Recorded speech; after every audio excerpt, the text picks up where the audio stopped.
So what is non-duality?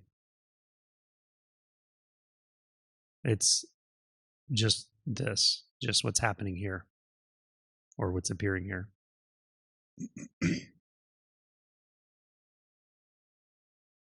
As I say reasonably frequently, at least this week I've said it a bunch of times, it's right in front of your face.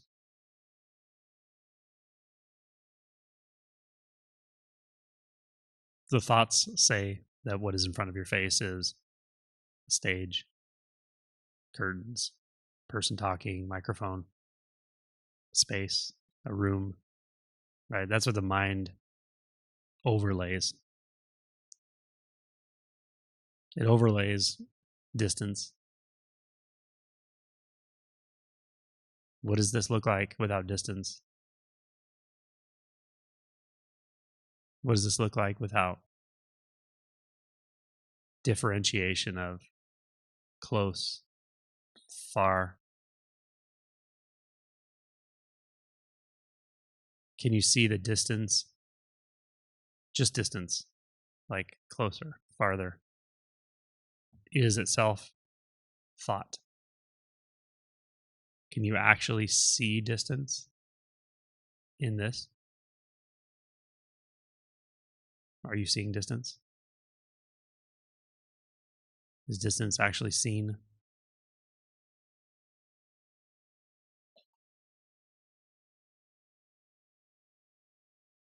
What do you actually see?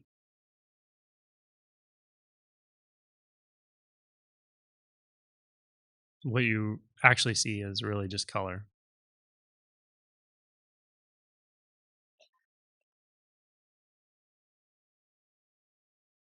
You see, like, really just gradients of color and light, brighter, dimmer, maybe different shades of color. But without thought, does the color define anything?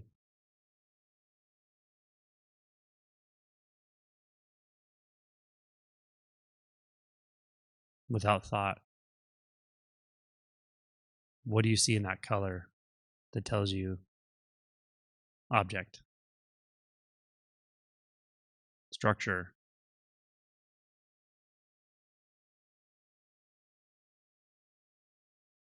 some kind of form?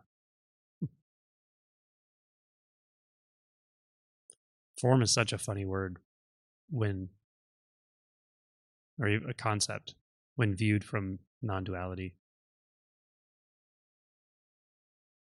It's so not there.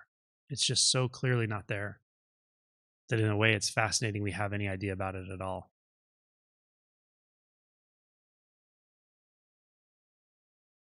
But I guess the idea works. I'm not sure if it's needed, because I'm sure there are many animals who have no idea of form or concept of form or space and function just fine. But it's a really solid idea. It's really believed. There are so many ideas associated with it. Probably the most prominent is value. The form of a human being that you love is higher value than the form of a dead bird on the sidewalk. But you won't see that in the actual experience. That's the mind. That's the mind assigning value to what it perceives as form that's not actually there.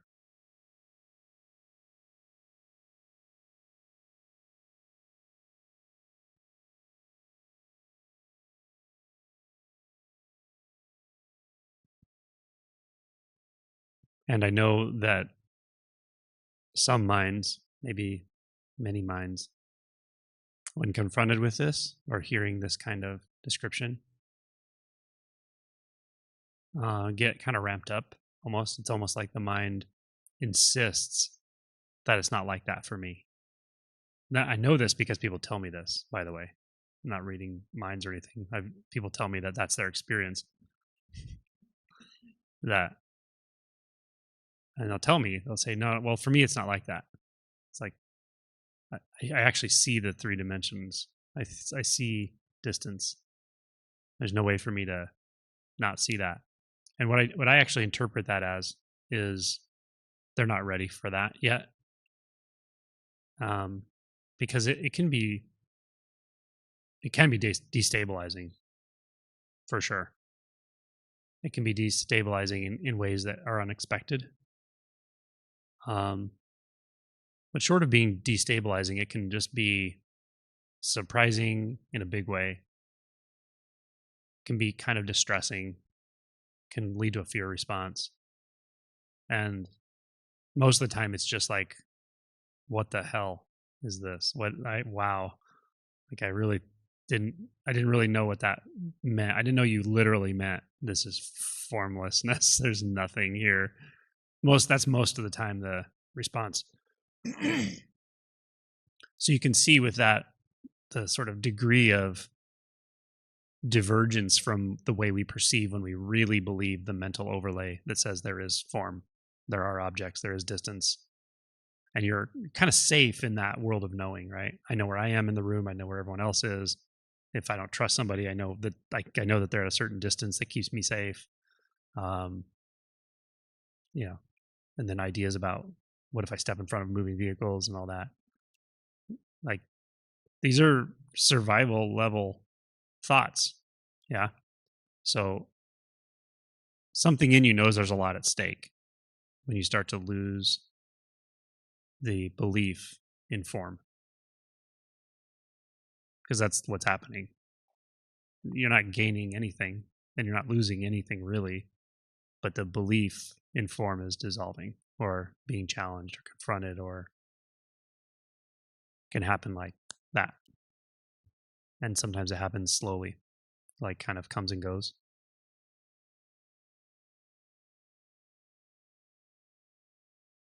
So yeah, there can be a psychological component of this that's like, I'm not ready yet. I don't want to let go to that degree. There's a fear involved sometimes.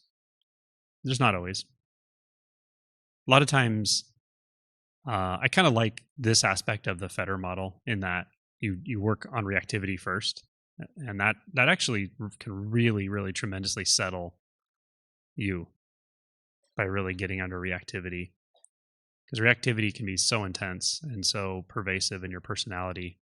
Everyone's a little different with that, but some people it's very strong, and everybody it's reasonably strong. So doing that ahead of time will make you less, I don't know, trigger happy when it comes to like dissociating, distracting, pulling away, hiding from the experience, and just staying with the intensity, because there is a kind of an energetic, it can be interpreted as emotional, like fear or massive wonder or something, but it's also really energetic. It's, emotion is sort of a personal experience of energetics.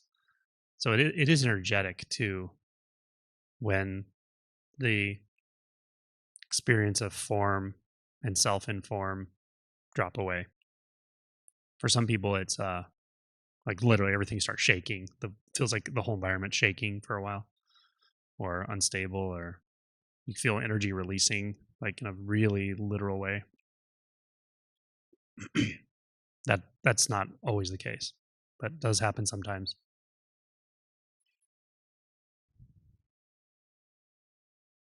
Yeah. So it really just comes back to, what do you see? What is actually seen? What is in the scenery? Don't even assume that you see. Just notice what's seen. The colors, shapes, even even shapes really is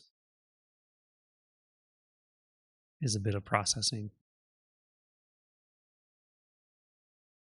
It's more like variations in, it's really like quantum field theory describes everything as fields, and there's just these excitations in the field, energetic excitations, and those could be described as particles sometimes, depending on the type of field it is.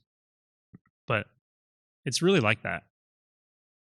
Like there are no objects, there's no form, there's no edge to anything, there's no center. But it would be, at least in my experience, it would be very inaccurate to say that there's nothing there. I can say that there's no thing there for sure, but I wouldn't call it nothingness, and I wouldn't call it awareness or some kind of empty, vast awareness. That's not what it is. There is an experience of empty, vast awareness, but that's not this. It's way more full than that. The word I use all the time is intimate. I just haven't really found one that feels more accurate. But intimate has connotations for some people. It reminds them of sex or like interpersonal connection or something. But it's the intimacy is the fact that it's like it's felt as closely as possible, more close than the mind can ever construct an experience of close. So it's like here, but not in a body. The here-ness, the intimacy of being here in a body without the idea of a body, without the belief in a physical body, is the same as the here-ness of the what we're calling this color field, of the visual field. It's just as much here as here, there as there.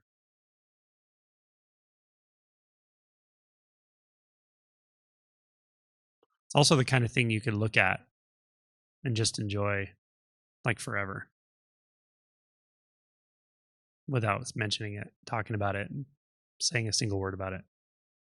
So the fact that I'm describing it is really just my weak attempt to maybe tune you in a little bit to what I know is already in your experience, but to tune you to what's before the filters are constructed, before the filters are in. It's really more like before the filters are believed, or before attention is wrapped up in the filters and then one thought and another thought and another thought. So just notice when that filter starts to catch your attention. Just see what's here. Just what's here. And then see if you can sense, right as the mind starts to turn it into any kind of object. A person, a chair, a light, windows, statue.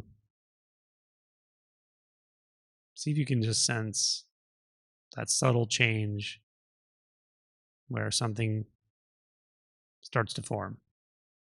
An object seems to be there, where visually speaking, there's no evidence of an object. There's only evidence of a visual experience in its purity. Just what's there, just what's seen. I mean, the words actually are pretty good if you can really just stop with the word, like the scene, what is seen,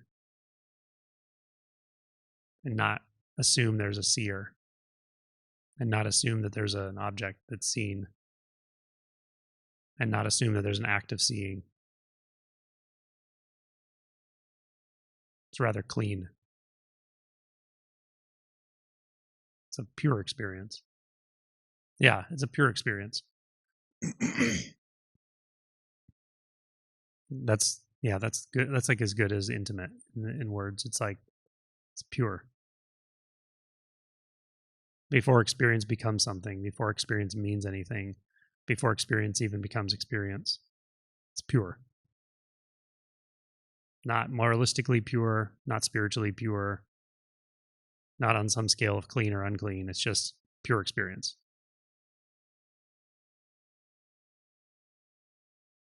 Unsullied by perceptual filtering,